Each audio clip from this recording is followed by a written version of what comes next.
de Nazareth.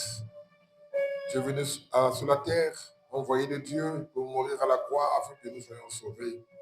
Oui, tu as réussi à ta mission, tu as accompli ta mission. Voilà pourquoi nous te célébrons, nous te louons, Seigneur, conformément à la parole de Dieu le Père Tout-Puissant, que tu mérites la louange et l'adoration. Nous voici au moment de la parole. Laisse que, Seigneur, que cette parole puisse franchir, car ta parole dit ceci, vous connaîtrez la vérité et elle vous affranchira. Et que cela franchit aussi chaque enfant ici présent et que ça donne un plus dans sa maturité spirituelle. Et ça donne la guérison, ça ouvre l'esprit aussi à chacun. Qu'il comprenne, ouvre le Seigneur par le Saint-Esprit en commun. Le Saint-Esprit ouvre l'esprit de chacun. Ouvre l'esprit de chacun, Seigneur, afin qu'il comprenne ce que tu veux dire à ton peuple. Utilise ma bouche et parle à ce peuple et que ce ne soit pas moi qui parlerai, mais que ce soit toi qui parleras en moi par la vertu du Saint-Esprit. Seigneur, notre Dieu, nous te bénissons, nous te rendons grâce. Sois béni encore, sois béni. Merci Jésus. Amen. Amen. Est-ce qu'on peut acclamer notre Seigneur Jésus? Amen. Je vous salue au nom de Jésus. Commencez à dire bonjour à ton frère, à ta soeur avant de t'asseoir.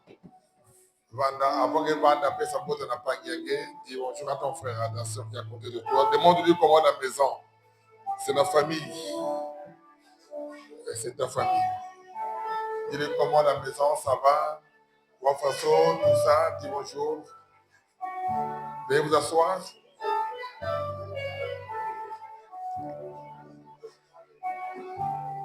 Zayaï. On va chanter ça après. Amen. Que Dieu vous bénisse. Le thème de ce jour, c'est le plan de Dieu. Amen. Dis à ton frère, le plan de Dieu. Amen. Nous avons vu le destin. C'est quoi le destin? C'est quoi la destinée? On a dit ici le dimanche passé que le destin est dans l'ombre. Le destin produit la destinée. Mais le destin peut être changé. Le diable peut changer le destin, ou les sorciers aussi peuvent le faire si tu n'es pas attaché à Dieu. Parce que si ton destin est gaspillé, ta destinée ne sera pas bonne. Alléluia. Le destin, c'est ce qui est en nous, que Dieu a mis pour que nous vivions heureux sur la terre. Et la destinée, c'est ce que nous produisons. La destinée ne change pas. Le destin, on peut le changer. Le diable peut t'envoyer quelqu'un de mauvais, ou bien il peut te désorienter pour que ta destinée soit gâchée, ton destin soit gâché, afin que tu n'aies pas une bonne destinée. Tout ce que nous produisons sur la terre, c'est le fruit du destin, mais c'est la destinée. Amen. Alléluia. Quelqu'un intelligent, Dieu a son destin, Dieu a mis en lui ses qualités. Et lorsqu'il commence à travailler sa destinée, ce qu'il produit de bien, c'est ça. Dieu l'a destiné à vivre les bonnes choses. Mais c'est d'abord le destin qui donne tout cela. Amen. Et les sorciers dans ce monde, le diable, les démons combattent le destin des gens. Combattent ces destins-là. Amen. Aujourd'hui, nous allons voir le plan de Dieu. Vous allez donc vous lever pour honorer cette parole. Vous allez ouvrir les Bibles dans Job 5. C'est ce que nous allons lire tout à l'heure. Pour honorer la parole de Dieu, donc je vous prie très respectueusement de vous lever. Amen. J'ai la parole du Seigneur dans Job 5, verset 9. Il fait des grandes choses et insondables, des merveilles sans nombre. Amen. Nous allons méditer cette parole par ce cantique.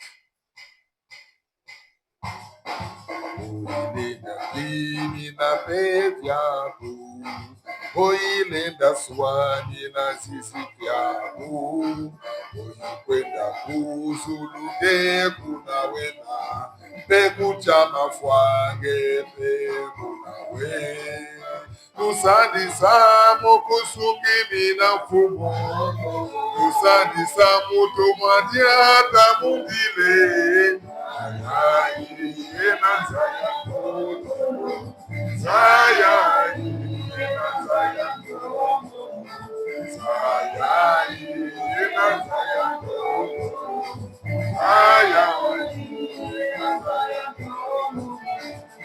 Tusandisa mukusugimi na fumo Tusandisa mutomania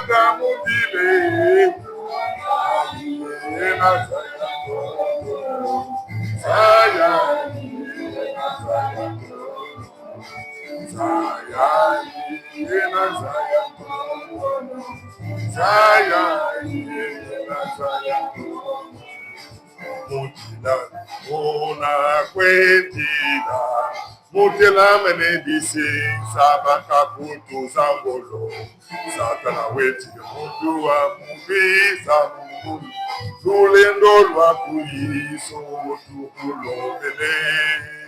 Tusadisa mukusungini na fumu. Tusadisa mutomani atamundile. Ayayi iyena zaya tokono. Zayayi iyena zaya tokono. Zayayi iyena zaya tokono. Zayayi iyena zaya tokono. Merci Seigneur notre Dieu. Merci, oui. Nous avons eu toto fumu. Mokilo eza mokili ya mabe papa. Etelemele contre balana yo bio za nzambe na biso. Yo ko sasa toujours balana yo nzambe. Bamona bolamu na yo na mokili oyo. Po ete nyonso ekelamu. Ekelamu nyonso ya mokili yo motokela yango papa. Po bonheur nyonso mokili yo motokela yango papa. Satana azana makasi devant na balana yo te papa. Tika eto pesa bana mbuya pesa makasi bamona bolamu na yo. Pour te bandiments ozali ya nzambe, ozali ya solo nzambe, et bazali pe ya nzambe. Amen. Veuillez vous asseoir, on acclame le Seigneur. Amen. Le plan de Dieu, c'est le thème d'aujourd'hui. Le plan de Dieu. Amen. Nous venons de lire tout à l'heure Job 5, verset 9. La Bible dit, il fait des grandes choses insondables, des merveilles sans nombre. Dieu fait des grandes choses. Il ne fait pas des petites choses, mais il fait des grandes choses. Amen. D'abord, pour comprendre ce thème, c'est quoi le plan? Un plan, c'est quoi? Amen. Le plan, c'est un projet réfléchi. Le plan, c'est quelque chose qui est réfléchi, qui arrive, qui annonce. Amen. Qui prépare ce qui va arriver ou ce que tu vas faire. C'est ça le plan. En français, c'est le terme simple. Amen. Donc, le plan, c'est quoi? C'est quelque chose qui est réfléchi, qui doit s'accomplir après. Alléluia. Mais pour Dieu, ça ne change pas. Vous allez comprendre. Alléluia.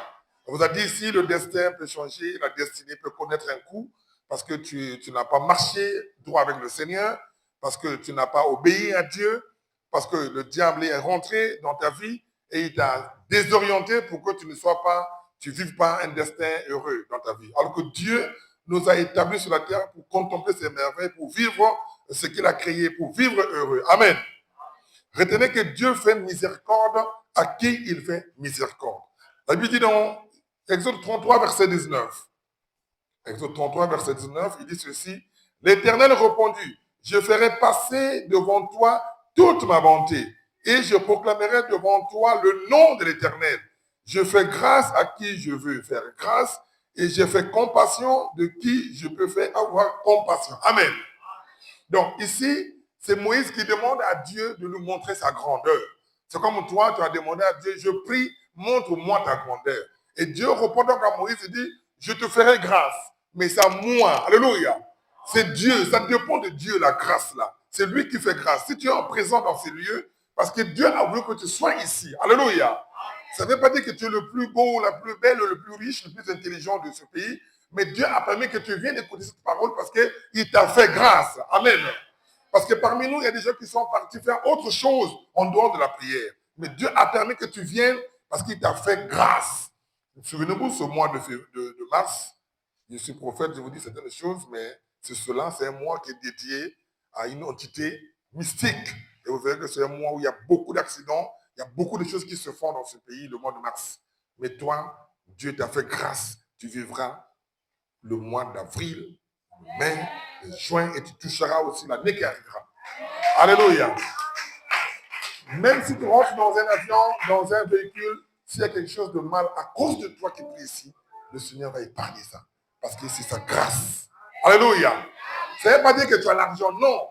Le souffle de vie qu'il nous donne est plus que l'argent. Parce que le souffle de vie, c'est ça qui accouche de l'argent. C'est ça qui produit l'argent. Parce que si tu n'as pas de souffle de vie, tu ne travailleras pas. Alléluia. Si tu n'as pas de souffle de vie, tu ne vas pas vivre. On ne va pas te partager. Donc c'est d'abord le souffle de vie qui est la source de notre bénédiction. Amen. Pour travailler, pour se marier, pour voyager, il faut d'abord avoir le souffle de vie. On ne marie pas un corps. Même si on le fait dans la tradition, mais le corps est déjà corps. Il ne verra pas la gloire du mariage ou la joie du travail. Amen. Donc Dieu fait miséricorde à qui il fait miséricorde. Le destin, comme je disais, produit la destinée. Et c'est dans l'homme. Il peut être changé par l'homme. L'homme lui-même, Dieu a donné un destin sur lui. Il peut changer. Il peut dire, je fais ceci, je ne fais plus ça. Je prends un exemple. Dieu t'a destiné, par exemple, à voyager. Toi, ta vie, c'est dans un autre pays, dans ton destin. Mais comme tu ne comprends pas les choses, tu dis, moi, je ne peux pas voyager. Tu refuses ça. Donc, tu refuses que ton destin puisse accomplir la destinée. Alléluia. Je ne sais pas si vous me comprenez. Toi-même, il y a des hommes, des fois, qui prennent des décisions sans la volonté de Dieu, qui désorientent leur destin. Parce qu'ils ne connaissent pas par ignorance. Alléluia. Amen.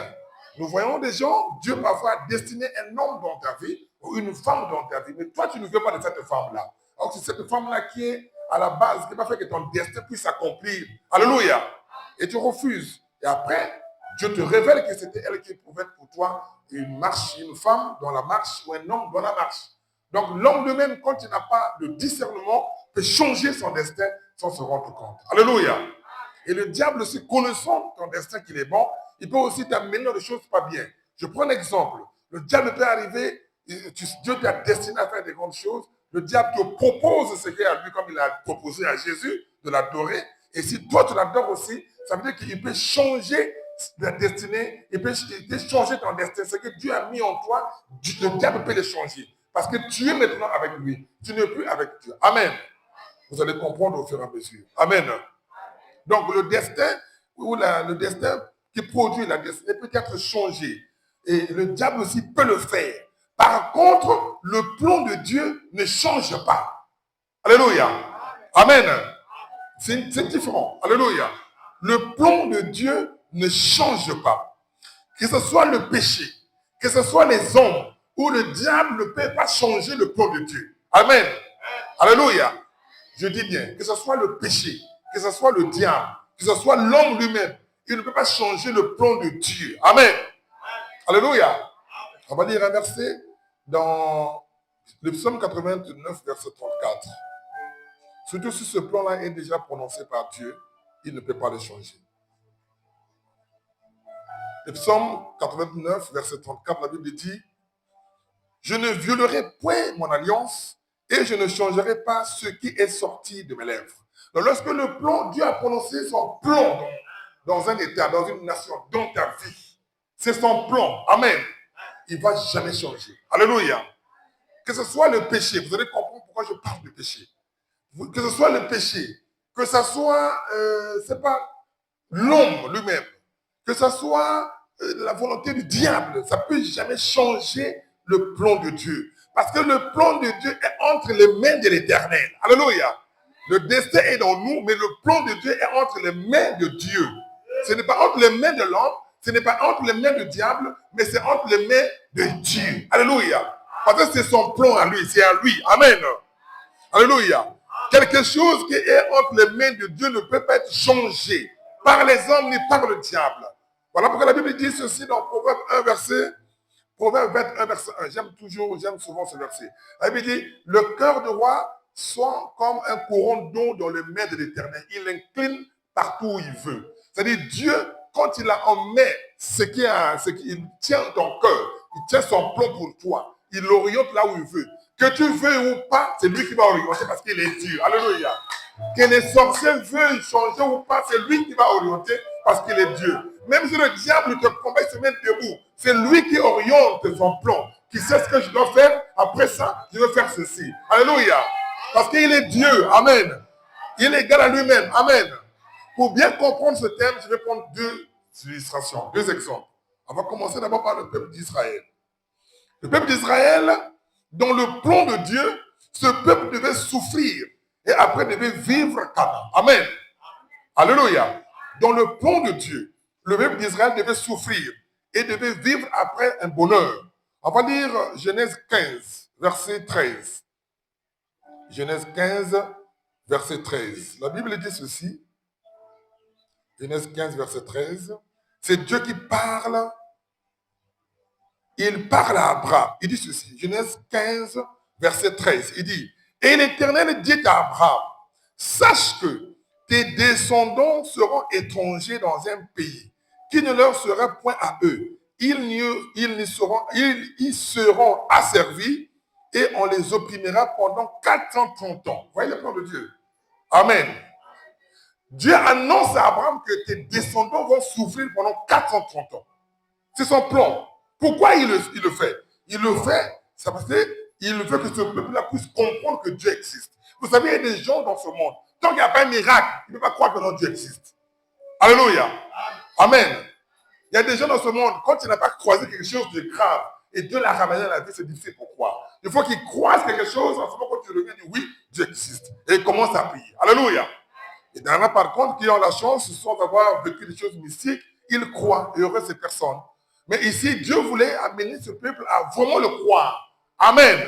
À vraiment le considérer. Donc ici, il annonce à Abraham, dans Genèse 15, verset 13, que ton peuple, tes descendants là, souffriront 430 ans, mais après, ils vont vivre la gloire.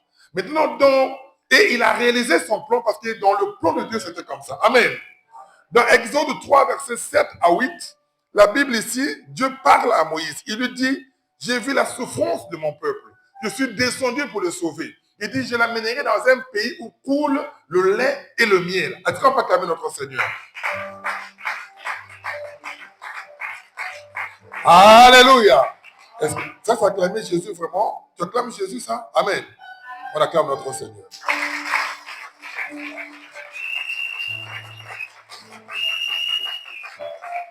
Il dit à Abraham, il dit ceci à Abraham,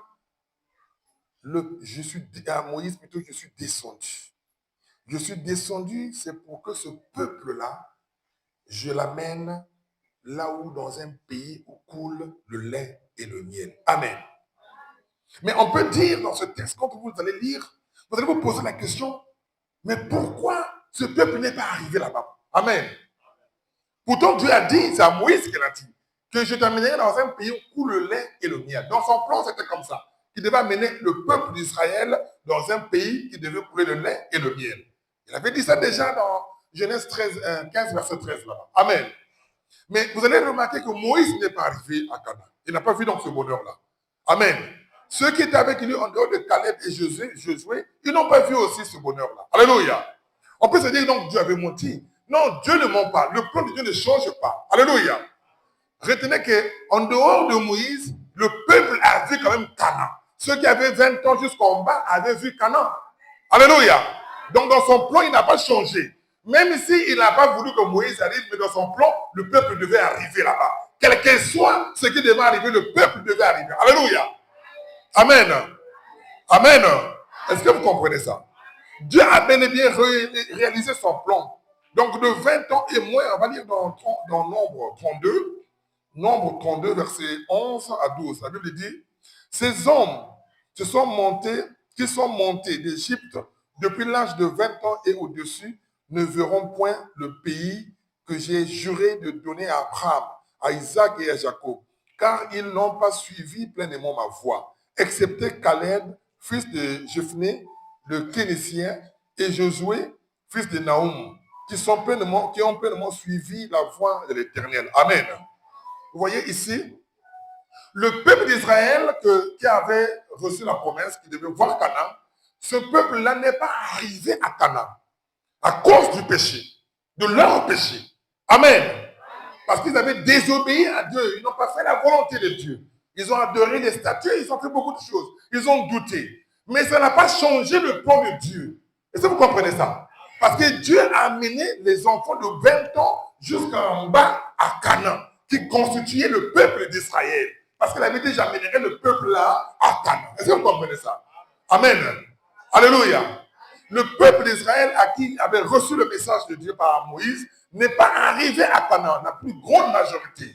Mais ceux qui sont arrivés à Canaan, c'est ceux qui avaient 20 ans et plus et moins, qui n'ont pas commis vraiment les péchés comme leur père. Alléluia. Mais ceux qui avaient commis les péchés de 20 ans, 21 ans jusqu'au-delà, ne sont pas arrivés à Canaan. Et Dieu a accompli sa mission, il a accompli son plan. Amen. Alléluia. Ça veut dire que toi, je veux que tu arrives à ta bénédiction, que tu sois dans le plan de Dieu, que tu ne désobéisses pas, mais que tu vives le plan de Dieu. Amen. Parce que Dieu, si toi tu vis dans le péché et que tu pries Dieu, si tu es dans le plan de Dieu, Dieu veut prendre ton enfant pour voir la gloire au lieu de toi. Alors que moi, ce que je veux que toi tu vois la gloire pour que tu puisses voir. Est-ce que vous comprenez ça? Parce que ton enfant, c'est une partie de toi. Amen. Si nous sommes à l'église ici, ce n'est pas un hasard. Nous avons aussi dans nos familles des grands-pères qui priaient le véritable Dieu. Alléluia.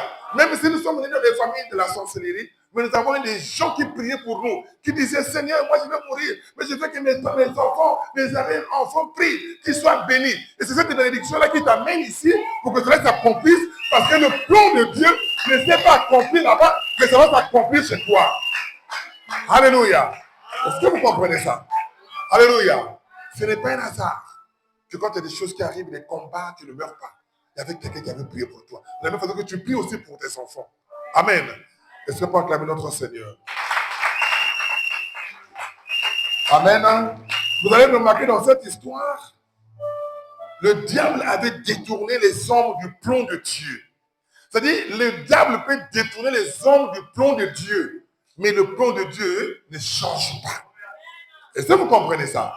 Dieu a dit, ils vont arriver à Canaan, quel que soit. Ni le péché ne peut pas empêcher. Si vous êtes dans le péché, Dieu prendra quelqu'un de chez toi pour qu'il arrive, il suffit seulement d'accomplir son plan. C'est comme ça que Dieu fait. Amen. Mais je veux que tu sois fidèle au Seigneur pour que tu puisses voir la gloire de Dieu. Le diable a détourné les hommes du plan de Dieu et les hommes n'ont pas vu Canaan. Nombreux de nos familles aussi sont dans la sorcellerie. Le diable a détourné le plan de Dieu des familles. Voilà, nous sommes pauvres, les familles sont dans la pauvreté. Alors que les gens prient Dieu, les gens crient, les gens prient Dieu. Pourquoi la pauvreté? Pourquoi cela? Il y a même des gens qui sont dans l'intérêt qui disent que les pasteurs sont riches, les fidèles sont pauvres. Non, nous voulons aussi que les mois dans notre église, nous voulons que les fidèles aussi soient riches. Parce que votre richesse va contribuer à l'église. Et nous allons construire une œuvre qui va être une bonne œuvre. Mais si tu es pauvre, tu pries mais tu es toujours pauvre, il y a un problème. Alléluia.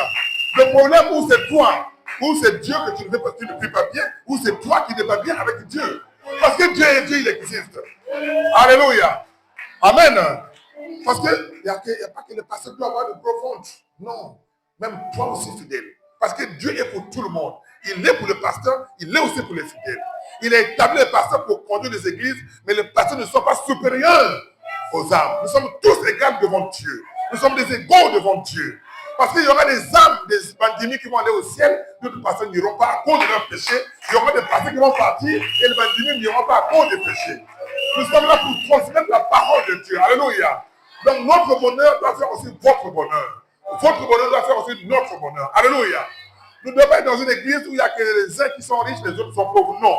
Chacun a une grâce de la part de Dieu. Il doit vivre cette grâce de la part de Dieu. Si celui-ci a une vie d'1 million, toi tu as une vie de 100 000, une vie de 200 000, et vous allez voir que celui qui a une vie de 100 000 va vivre heureux par rapport à ces 100 000. Parce que Dieu a établi ça comme ça pour lui. Il ne va pas envier plus. Nous voulons une église comme ça. Et dans la prière. Dans l'église primitive, les gens vendaient les maisons, partageaient les biens, ils mangeaient tous ensemble. C'était ça l'union que Dieu veut pour cette église. Mais nos familles ont des problèmes. Nos familles ont fait intégrer la sorcellerie, la magie. Tout cela a détourné le plan de Dieu dans nos familles. Mais toi, tu as choisi une bonne part. Tu as choisi là où le Seigneur devra restaurer, devra le plan de Dieu dans ta famille, que cela s'accomplisse dans ta vie. Même si dans ta famille, il y a des sorciers qui ont voulu détourner les hommes. Certains sont morts, d'autres qui sont vivants encore sont dans des problèmes. Mais c'est toi qui pries que le plan de Dieu de ta famille puisse s'accomplir dans ta vie. Est-ce que vous comprenez ça? Alléluia. Que tu sois celui qui va dire oui, le plan s'est accompli par moi et par toi et la bénédiction de toute ta famille. Le peuple d'Israël, Dieu les avait promis Canaan, mais ils ne sont pas arrivés. Dieu avait dit qu'ils vont arriver à Canaan. Dans mon plan, ils doivent arriver à Canaan. Mais à cause de la désobéissance, ils ne sont pas arrivés. Mais il y a eu des gens qui sont arrivés à Canaan. Ceux qui avaient 20 ans jusqu'en bas. Je prie que tu sois parmi ceux qui ont 20 ans jusqu'en bas pour arriver à Canaan. C'est un message spirituel. Amen. C'est un message prophétique. Alléluia. Je prie que tu sois entre ceux qui ont 20 ans et moins pour arriver à Canaan.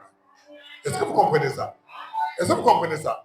Je ne dis pas que tu as 20 ans d'âge. Mais dans cet exemple-là, c'est ceux qui avaient 20 ans et moins qui sont arrivés à Canaan. Que cela soit pareil pour toi. Est-ce que tu peux entendre un amen fort? Donc vous allez remarquer que les plans de Dieu ne sont jamais changés. Il ne change jamais ses plans. Dieu ne change jamais ses plans. Le péché ne peut pas changer le plan de Dieu. On va prendre un deuxième exemple. Amen. Le deuxième cas, on va prendre celui du Seigneur Jésus-Christ. Jésus, dont Dieu annonce au peuple d'Israël son plan. Il dit qu'il y aura un enfant qui sera né. Un enfant qui va naître. Amen. Il viendra sauver le monde. On va lire dans Ésaïe 53. Ésaïe 53. Ésaïe 53, verset 1 jusqu'à 6. La Bible dit, Ésaïe 53. Amen. Non, Ésaïe 9 plutôt. Excusez-moi, prenez Ésaïe 9. 53, vous gardez, on va lire après. Ésaïe 9. Prenons Ésaïe 9 d'abord, à partir du premier verset. La Bible dit ceci jusqu'à 6e verset. Prenez 6e verset directement. Amen. Ésaïe 9, verset 6. La Bible dit, car un enfant nous est né, un fils nous est donné, et la domination reposera sur son épaule. On l'appellera admirable, conseiller, Dieu puissant, Père éternel, prince de la paix. Donc, à partir du verset 5, là, le 7e dit, donné à son empire. Non, je m'arrête par là. On l'appellera prince de paix. Isaïe est en train de parler au peuple, il dit, un enfant nous est né, il parle au présent. Alléluia. Un fils nous est donné. On l'appellera admirable, conseiller, prince de paix. Donc, il annonce que quelqu'un va arriver qui est Père puissant, c'est lui qu'on va adorer, c'est lui qui a une mission. Amen. Et il le dit, c'est le plan de Dieu qui est en train de transmettre au peuple d'Israël. Alléluia. Et dans Ésaïe 53, à partir du premier verset 9, celui qui est là peut nous lire ça. Vous allez comprendre là. Donc, et là, Ésaïe va plus loin jusqu'à donner un détail très important. Ésaïe 53 plutôt, vas-y. Celui qui est là, peut nous lire ça rapidement. 53 à partir du premier verset. Si vous n'êtes pas, je vais lire. Ésaïe 53 à partir du premier verset. Qui a cru à ce qui nous était annoncé? Là, on rappelle. Qui a reconnu le bras de l'Éternel? Il s'est élevé devant lui comme une faible plante, comme un rejeton qui sort d'une terre desséchée. Il n'avait ni beauté, ni éclat pour attirer nos regards. Et son aspect n'avait rien pour nous plaire. Méprisé et abandonné, des hommes de douleur. Méprisé et abandonné des hommes de douleur et habitués à la souffrance. Semblable à celui dont on détourne le visage. Nous l'avons dédaigné. Nous n'avons fait de lui aucun cas. La Bible dit, cependant, ce sont nos souffrances qu'il a portées. C'est de nos douleurs qu'il s'est chargé. Et nous l'avons considéré comme puni, frappé de Dieu et humilié. Mais il était blessé pour nos péchés, brisé par nos iniquités. Le châtiment qui nous donne la paix est tombé sur lui. Et c'est par ses meurtrissures que nous sommes guéris. Il dit encore, nous étions tous errants comme des brebis, chacun suivait sa propre voie. Et l'Éternel a fait retomber sur lui l'iniquité de nous tous. Amen. Il dit encore, il a été maltraité et opprimé et il n'y a pas ouvert la bouche. Semblable à un agneau qu'on mène à la boucherie. Il dit, à une brebis muette devant ceux qui l'attendent. Il n'a point ouvert la bouche. Il a été enlevé par l'angoisse et le châtiment. Et parmi ceux de sa génération, qui a cru qu'il était retranché de la terre des vivants et frappé par les péchés de mon peuple. On a mis son sépulcre parmi les méchants, son tombeau avec les riches, quoiqu'il n'y eût point commis de violence et qu'il n'y eût point de fraude dans sa bouche. Amen. Tu vois ici, Ésaïe est en train de donner des détails sur celui qui va venir au peuple d'Israël. Amen. Il dit, il n'avait ni beauté. Il est venu charger de nos péchés. Qui a cru à lui? Personne. Ésaïe donne ici, c'est-à-dire le détail de celui qui devait venir, selon le plan de Dieu. Amen. Malheureusement, le peuple l'a même refusé. Le peuple a refusé celui qui est venu. Amen. Donc le diable a détourné le peuple d'Israël du plan de Dieu. Est-ce que vous comprenez ça? Alléluia. Dans Matthieu 15, verset 24, ici, nous allons lire Jésus, on va lire ça rapidement, Matthieu 15, verset 24. La Bible dit, Jésus est venu sauver les brebis égarées de la maison d'Israël. Alléluia. Donc Dieu envoie Jésus pour sauver quoi? Le peuple d'Israël. Pour sauver qui? Le peuple d'Israël. Alléluia. Jésus n'était pas venu sauver d'abord le monde. Jésus est d'abord venu pour le peuple d'Israël. Est-ce que vous comprenez ça? Est-ce qu'on peut calmer notre Seigneur Jésus? Amen. Jésus était venu pour sauver d'abord le peuple d'Israël. Amen.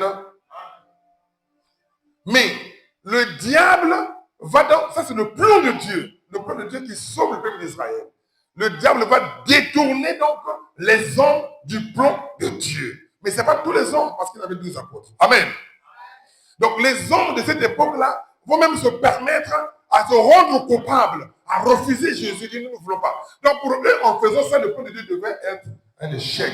Alors le plan de Dieu ne change pas. Dieu ne change jamais son plan. Quand il a dit, c'est ce qu'il fait. Alléluia. Alléluia. Ici, dans Matthieu 27, verset 24 et à 25, la Bible dit ceci. Pilate, voyant qu'il ne gagnait rien, mais que le tumulte augmentait, prit de l'eau, se lava les mains en présence de la foule et dit, je suis innocent du sang de ce juste. Cela vous regarde. Et tout le peuple répondit que son sang retombe sur nous et sur nos enfants. Vous voyez, ils prennent même la malédiction. Là. Ils prennent même tout ça. Ils disent, nous ne voulons pas de lui. Alléluia. Alléluia. Ils ont dit, nous ne voulons pas de cet homme. Nous ne voulons pas de lui. Amen. Ils disent, nous ne voulons pas de lui. Amen. Est-ce qu'on peut acclamer notre Seigneur Jésus? Le peuple d'Israël refuse. Il dit, nous ne voulons pas de ce Jésus. Alors, en le disant, le diable, en poussant les gens à le faire, croyait que le plan de Dieu devait être un échec, que Dieu devait changer son plan. Alors que Dieu ne change pas son plan. Le plan de Dieu, on ne peut jamais le changer. Parce que c'est son plan à lui. Amen. Alléluia. Le peuple ici refuse d'accepter Jésus. Alors qu'Ésaïe avait déjà annoncé son plan. Il dit, voici le plan de Dieu. On vous enverra quelqu'un qui viendra. Il dit, nous avons refusé. Amen. Ils ont refusé le plan de Dieu. Mais Dieu ne change jamais son plan. Amen. Vous savez pourquoi? Dieu a accompli ce plan. Il avait dit, va sur la terre. Délivre un peuple d'Israël. Délivre ce peuple-là. C'est ce peuple qui va délivrer. Selon mon plan, c'est ça. Alléluia. Dieu, c'est quand il arrive sur la terre, ce peuple le refuse. Mais dans Jean 1, verset 11 à 13, on dit, il est venu chez les siens, et les siens ne l'ont pas reçu. Mais à tous ceux qui l'ont reçu, et qui croient en son nom, il leur donne le pouvoir de devenir enfants de Dieu. Ça veut dire que lui, le peuple d'Israël a refusé. C'est un peuple. Il va vers l'autre peuple qu'il accepte. Comme sa mission, c'était dans le peuple de Dieu, c'était pour sauver un peuple. Il sauve donc le peuple de Dieu. Alléluia. Le peuple de Dieu, c'est qui? C'est toi et moi. Alléluia. Retenez une chose. Dans le monde, il y a beaucoup de peuples ici. Il y a des Chinois, les Asiatiques, les Chinois, les Américains, il y a des Indiens, il y a des Africains, il y a des Européens. Il y a beaucoup de peuples. Mais aux yeux de Dieu, nous sommes un. C'est un seul peuple que Jésus-Christ est venu sauver sur la terre. Alléluia. Alléluia. Je répète encore. Il y a beaucoup de peuples dans le monde. Il y a des Chinois. En Afrique, il y a même des RDC, Gabon, Tchad. Il y a beaucoup de peuples. Les gens parlent des langues différentes. Mais aux yeux de Dieu, c'est qu'un seul peuple. Jésus est venu sauver ce peuple-là. Parce qu'en Christ, on est une seule personne. Est-ce qu'on peut calmer notre Seigneur Jésus de Nazareth? Alléluia. On va prendre Romains 12. Romains 12, verset 5. La Bible dit, ainsi, nous sommes plusieurs, nous formons un seul corps en Christ. Et nous sommes tous membres les uns et les autres. C'est-à-dire que vous soyez chinois, que vous soyez coréen, que vous soyez japonais, congolais, ce n'est pas gabonais. En Christ, nous formons un seul peuple. Alléluia. C'est ce peuple-là que le diable croyait que le peuple d'Israël, même s'il le détourne du plan de Dieu, que le plan de Dieu va faire échec. Comme Dieu ne change pas son plan, il a mis sur la terre son peuple aussi là, parmi lesquels toi et moi et ceux qui prient le vrai Dieu jusqu'à pas notre Seigneur Jésus. Merci Seigneur, parce que tu es merveilleux. Parce que tu es merveilleux. Amen. Alléluia. Alléluia. Et ce peuple-là, c'est un peuple qui est conduit par l'Esprit de Dieu. Parce que la Bible dit dans Romains 8, verset 9, pour vous, vous ne vivez pas selon la chair, mais selon l'Esprit. Si du moins l'Esprit de Dieu habite en vous, si quelqu'un n'a pas l'Esprit de Christ, il ne lui appartient pas. Et moi, je sais que tu as l'Esprit de Christ en toi. C'est ça qui compte, c'est le signe qui justifie que tu es peuple de Dieu. Celui qui n'a pas le Saint-Esprit, il ne peut pas être peuple de Dieu. Alléluia. Parce que quand Jésus viendra prendre son église, il prendra ceux qui ont le sceau du Saint-Esprit sur eux, ceux qui ont l'Esprit de Dieu. Alléluia. Voilà pourquoi tu dois toujours le conserver. Tu dois toujours chérir cet esprit, parce que Dieu a dit, tout péché peut être pardonné, mais celui comme le Saint-Esprit ne sera jamais pardonné. Et je crois que tu l'as, parce que tu crois en lui. Alléluia. Tu crois en Jésus, et il est ici avec nous. Et quand tu as le Saint-Esprit, si tu es Gabonais, tu es Tchadien, tu es Français, tu es Américain, tu es peuple de Dieu. Alléluia. Au ciel, nous parlerons tous une seule langue. Parce que Dieu nous a créés sur la terre avec de diverses langues. Mais dans le ciel, c'est un seul peuple. Alléluia. Est-ce qu'on va acclamer notre Seigneur Jésus? Est-ce qu'on va acclamer notre Seigneur Jésus? On acclame, on acclame, on acclame.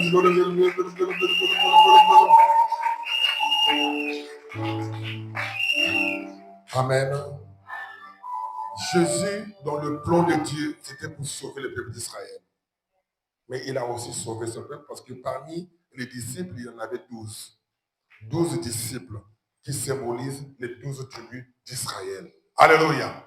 Les 12 disciples de Jésus, ce n'est pas en vain qu'il a pris. Il ne voulait pas le même sang. C'était Dieu. Il a pris 12 qui symbolisent les 12 tribus d'Israël. Et écrit dans Apocalypse 7, verset 3 à 8, on vous parle des 12 tribus d'Israël. Alléluia. Qui vont aller au ciel. Le nombre qui est retenu, qui ira au ciel, qui sera enlevé, qui va vivre la gloire de Dieu. Que nous rencontrera, toi et moi. Si on reste fidèle au Seigneur, ce nombre-là, nous allons le rencontrer dans le ciel parce que nous formons tous un seul peuple. Alléluia. Et eux, la différence entre eux et nous, c'est qu'eux, ils seront jugés par les apôtres. La Bible dit dans Luc 22, verset 25 à 30, les apôtres vont juger les tribus d'Israël. Alléluia. Vous pouvez lire ça rapidement, celui qui a la Bible. Luc 22, verset 25 à 30. Luc 22, verset 25 à 30. Rapidement, quelqu'un va lire Luc 22, verset 25 à 30. Amen. Oui, allez-y, mon Karine, si tu es déjà à la ligne. Luc 22, verset 25 à 30. 25 à 30. Qu'il n'en soit pas de même pour vous. Les rois des nations les méprisent, et ceux qui les dominent sont appelés bienfaiteurs. Qu'il n'en soit pas de même pour vous, mais que le plus gros parmi vous soit comme le plus petit, et celui qui gouverne comme celui qui sert, car quel est le plus grand, celui qui est à table ou celui qui sert? N'est-ce pas celui qui est à table? Et moi, cependant, je suis au milieu de vous comme celui qui sert. Vous êtes ceux qui avez persévéré avec moi dans mes épreuves. C'est pourquoi je dispose du royaume en votre faveur, comme mon Père en a disposé en ma faveur, afin que vous mangiez et buviez à ma table dans mon royaume, et que vous soyez assis sur des trônes pour juger les 12 tribus d'Israël. Amen. Alléluia. C'est ça la différence entre eux. Les apôtres ne se jugeront pas. Alléluia. Ils vont juger les 12 tribus d'Israël. Les 12 tribus d'Israël, nous constituons un seul peuple devant Dieu. Et le plan de Dieu n'a pas changé. Le diable pensait qu'il pouvait changer le plan de Dieu, mais il a changé seulement les hommes du plan de Dieu. Mais je prie que le diable ne réussisse pas à te changer du plan de Dieu. Que tu demeures dans le plan de Dieu pour voir la gloire de Dieu. Alléluia. Parce que le plan de Dieu ne change pas. Amen. Hein? Parce que Dieu a un plan merveilleux pour toi. Alléluia. Alléluia. En conclusion, le plan de Dieu ne change pas. Mais reste ferme dans la foi, dans l'obéissance. Tu verras s'accomplir son plan dans ta vie. Alléluia. Dieu a toujours un plan pour une personne. Vous devez le savoir. Dieu a toujours un plan pour une personne. Alléluia. Dieu a toujours un plan pour une famille. Alléluia. Dieu a toujours un plan pour une nation. Pour le Congo là, Dieu a un plan. Alléluia. Dieu a un plan pour toi. Dieu a un plan pour ta famille. Il a un plan pour le Congo. Alléluia. Alléluia.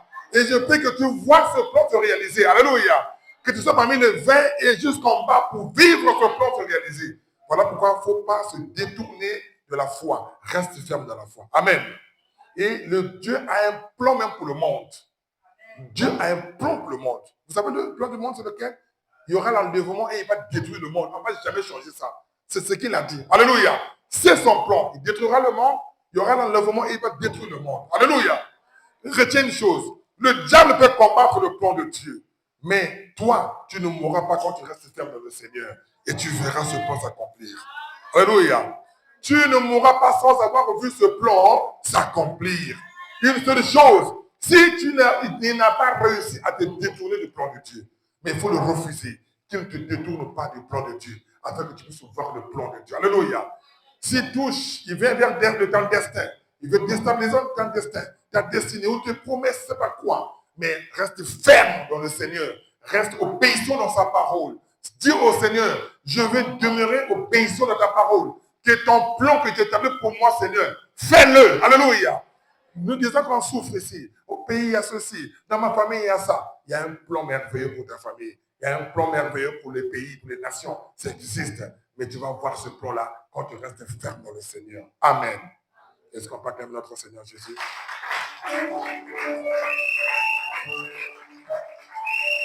Enfant de Dieu, le plan de Dieu ne change pas. Ni le péché ne peut pas changer le plan de Dieu. Ni le péché d'un peuple ne peut pas changer le plan de Dieu. Il va détruire ce peuple pour mettre un nouveau peuple là qui fera le plan de Dieu. C'est comme ça que Dieu fonctionne. Amen. Mais je prie, toi qui connais déjà Jésus-Christ de Nazareth, qui connais déjà Emmanuel, qui est son plan qu'il a établi pour cette nation, que tu puisses voir ce plan-là. Ce plan qu'il a établi pour ta famille, que tu puisses voir ce plan-là. Le plan qu'il a établi pour ta vie, que tu puisses voir ce plan, toi et tes enfants. Le plan qu'il a établi pour l'Église, qu'on puisse le voir. Alléluia. Mais une seule chose, qu'il ne change pas, mais demeure dans la foi, demeure dans l'obéissance et tu verras son plan s'accomplir. Amen. Merci. On acclame.